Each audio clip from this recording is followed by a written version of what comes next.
I think having the flexibility to explore a lot of different things, which you can do when you're in college, which is one of the amazing things about being in college, is you can work on all these hobbies and code a lot of stuff and try a lot of different things. It's this amazing flexibility that I think most people take for granted. And once you decide, okay, I'm going to start a company and I'm going to do it with someone else, you immediately now need to convince someone else if you want to change your mind on something. And I think people really undervalue the option value and flexibility. I think explore what you want to do before committing is really like the key thing. And keep yourself flexible. And no, I think that's... I agree. Yeah. Well, oftentimes business education today, and I see it all the time, kids come out of college, the best colleges, Wharton and Harvard and Stanford and some of the great business schools, and they'll come out and they won't have practical experience. There's too many case studies that aren't practical. You know, we ask kids that are 16 to 18 years old to make $100,000 debt decisions when they go off to university. And they're not prepared for that. They don't know what they're getting themselves into. They just assume, okay, I'm going to pay 4 years of education at $25,000 a pop, and when I come out the other side, somehow I'll be able to pay it back. Right. That's not how life works anymore. There's no need even to have a college degree at all, or even high school. I mean, if somebody graduated from a great university, that may be an indication that they will be capable of great things, but it's not necessarily the case. You know, if you look at, say, people like Bill Gates or Larry Ellison, Steve Jobs, these guys didn't graduate from college. But if you had a chance to hire them, of course, that would be a good idea. The people who are doing the work that we care about are figuring out what to do next, not following the person who told them what to do next. And the problem with most colleges is they are high school but with more binge drinking. The entire purpose of a good university is to give you a foundation to fail, not a foundation to get an A. And if you graduate from college with straight A's, you have to do some serious soul searching as to why you chose to spend your time doing that. The A students work for the B students. The C students run the businesses, and the D students dedicate the buildings.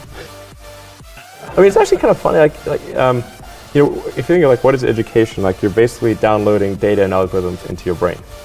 And it's actually amazingly bad in conventional education, because like it shouldn't be like this huge chore. You know, someone's standing up there kind of lecturing at people, and they've done the same lecture 20 years in a row, and they're not very excited about it. And in fact, I think a lot of things people learn, probably there's no point in learning them, because they never use them in the future. Because a lot of kids just in school kind of puzzled as to why they're there. It's like the newspaper industry, right? More printing presses, more big buildings, right? Makes us look grander. We have brains that we're putting them out there. There's a point of diminishing returns in terms of what it's worth for a college education and how much debt you're willing to saddle yourself with. A lot of people follow. A lot of people are followers. Generally, if not, we'd have problems. We have too many entrepreneurs. We have too many successful people. Like, look how many people go through business classes. If everything you needed was in that actual business class, in that book, it'd be too many successful business people. Right. How many people graduate? Matter of fact, the professor wouldn't have the time to sit there and teach you. That knows this book damn near verbatim, page by page. He knows it, right? Because he'd be an entrepreneur. Yeah, he's too busy. I'm doing way too much right now because I got the palm trees and we selling so much stuff that I'm doing that I ain't quite got time to teach no more class right now because I'm winning. And so when you walk into a boardroom with a bunch of guys in suits who all went to college, you're fine. Yeah, I mean, because they read a bunch of words. I've lived a bunch of life. Well, that's true. Their law degree doesn't intimidate you, in other words. It kind of evens us out, whether they know it or not. Where do you think you get that self-esteem from? Seriously. I mean, most guys... My mom, first and foremost, but then just living life. Like, you know, being in real situations and happen to be a person of high integrity and honesty and, you know... You never embarrassed yourself? No, of course not. You never walked in and said, "Oh, everybody thinks I'm ignorant here. I'm stupid." I don't feel ignorant. Right.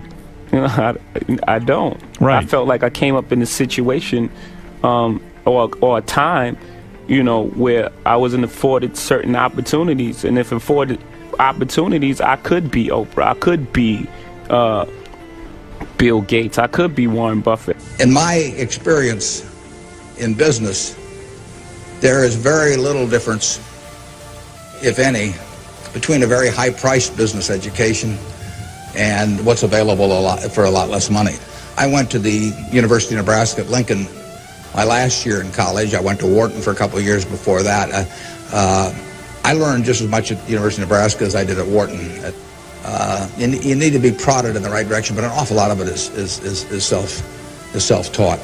It isn't necessary to pay $30,000 or $35,000 a year to go to some big-name school to get the education at all. I mean, if you're going to learn accounting, which is probably the most important course you'd take in business, if you're going to learn accounting, you can learn accounting absolutely as well, in my view, going to UNO as going to Harvard. I mean, I see. I'd bet on that, and so I wouldn't run up huge bills. And education is very good at training people to do the same things that we've done over and over again. And I think there's always a question what the nature of the educational good is. You can say it's an investment good where you're investing in the future. You can say it's a consumption good, like college is a 4-year party. I think most of the parents and students think of it actually as an insurance policy where you're buying this really ever more expensive insurance so that the students don't fall through the really big cracks in our society, and we should be asking some big questions why the insurance costs are going up and up like that. I hated school. I really hated school. I hated school, generally, right? Because it was this instruction following thing. Now, I bet you it's probably also because I wasn't good at it. And some people, like I've got a great conceptual memory and a terrible rote memory. So if I have a story, I could tell you year by year kind of what happened within a story, within a context. But if I was to go into, like a memory-based learning, it's terrible. I have a terrible rote memory. Ego barrier is the worst thing. And if we were raised differently, just imagine in the schools that all along that people will always say, everybody makes mistakes. Everybody has weaknesses. The key is really to understand what your mistakes and weaknesses are so that you can learn from them, right?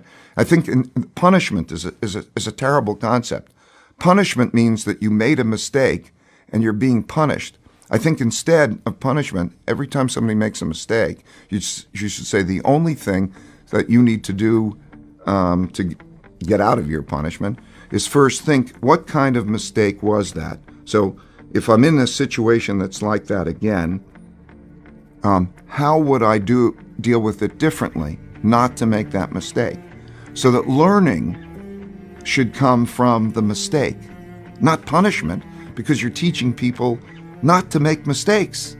Where's where the learning comes from, not the appreciation that if you keep doing this over and over again, you're going to keep encountering the same outcomes.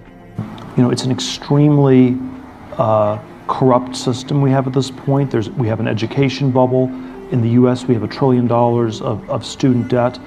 To a first approximation, this has gone to pay for $1 trillion worth of lies about the value of the education people have received. It's not at all obvious yet, though, what's going to replace this or how it's going to change. I'm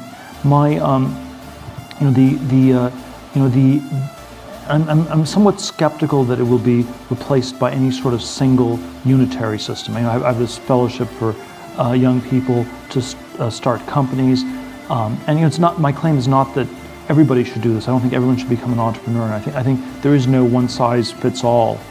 So I think the future will be much more heterogeneous, much more diverse in terms of what people do.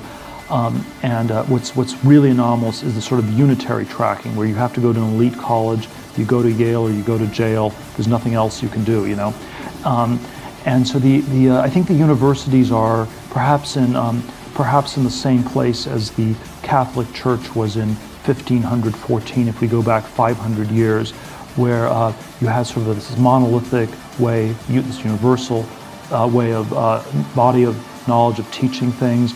The difference between the Yale and the Harvard political science faculties are probably no greater than the differences between the Dominicans and the Franciscans. We have all kinds of small debates within this context. We have a system of indulgences that's costing more and more to support this priestly or professorial class of people.